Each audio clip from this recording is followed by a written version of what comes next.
Okay, welcome back to Unit 3 and the design concept that we're going to be covering for Unit 3. We have three.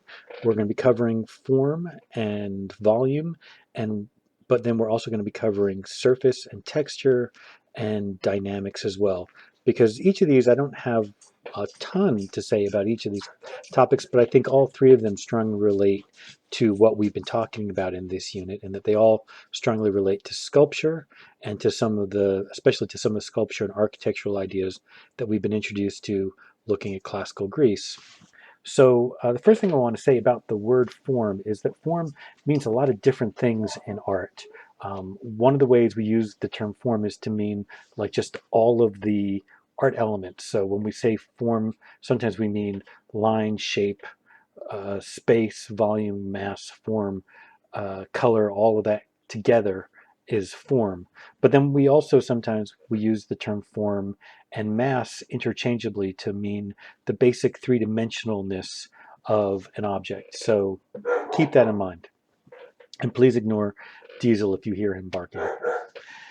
Anyway, moving on. So form, I think one of the things we have to think about is what makes sculpture such an interesting and different type of art experience compared to all other art experiences. And one of the things I think that makes sculpture so appealing is that sculpture exists in the same space as we do, as a volume in space, just like we do, right? That like when we look at architecture, we generally don't see it as existing so much in the same space as us because we enter its space.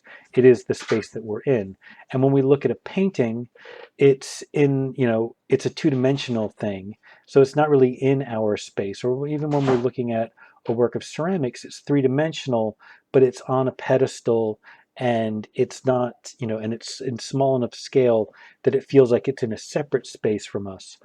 But a work of sculpture frequently, especially sculpture that is human scale or even a little bit larger than human scale, it occupies space the same way we do.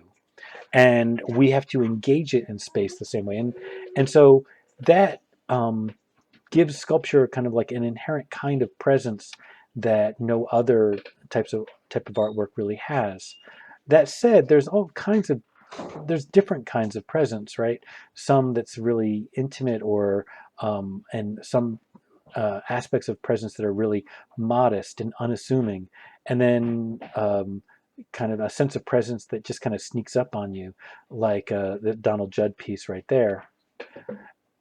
Another thing that we need to make sure we're clear about is that when we talk about form, we want to make a distinction between actual form, real physical form, like the form of this bronze sculpture right there, right? It's an actual physical thing. If you go to see it at the museum, I believe in Athens, if I remember right, it it is it's a solid piece of bronze standing right there in front of you, versus depicted or pictorial form, right, or pictorial mass, where the form is painted. But the thing, one of the things I want you to think about is that to a certain degree, if a painter can create the illusion of form and mass in the same way that it feels like in real life, right? If they can, then they can kind of capture some of that same sense of presence. I think a really good example of that is this painting here, but especially this wooden box. How much that box feels like it's really there, and even feels like it's coming out from the painting, right? Notice it has the name of the slain writer, revolutionary, Marat, right there on it. It also has David's signature on it. It's kind of like a tombstone, and it's kind of like a signature piece, but it's the physicalness of that box. It creates a sense of real presence to the whole painting. Now, in contemporary art, we see a lot of illusions of volume and mass and form that are much more abstract, much more conceptual. And so I just wanted to give a couple of examples of that. I'm a big fan of both Sarah Morris and Toba Arlak. Um, so another issue that we talked about in the last lecture about in sculpture is the use of negative volume. And I'm not going to go over all that I said that last time, but I want you to think about how much, to a degree, that issue of how much a sculpture engages and creates negative volume, how much that also means how much a sculpture is engaging the space around it and engaging the viewer, the audience that's in that space. So how those issues are interrelated, so that presence is related to this idea of using negative volume as a way of engaging the greater space. But like I said, sometimes sculptures can engage space in much more restrained or more subtle ways.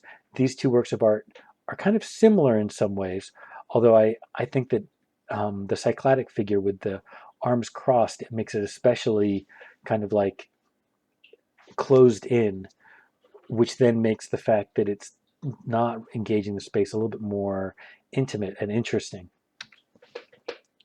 Sometimes artists will create works that engage the space in a much more obvious sort of way, like especially those sculptors who create additive pieces where they're literally, assembling lots of different parts. You can create kind of spaces or objects that really kind of engage the viewer sense of space because they are growing out towards you. Like in this piece here by Gupta. We saw the previous piece by Gupta, but I wanted to show you this larger piece because it really does kind of strongly engage the space. So once again, yes, this also relates to what we just covered in the sculpture lecture about the issue of in the round, right? And it's not just a topic that you have to memorize because it's going to be on a test, but it's also important because it really relates to the way sculpture engages space and the way sculpture creates presence.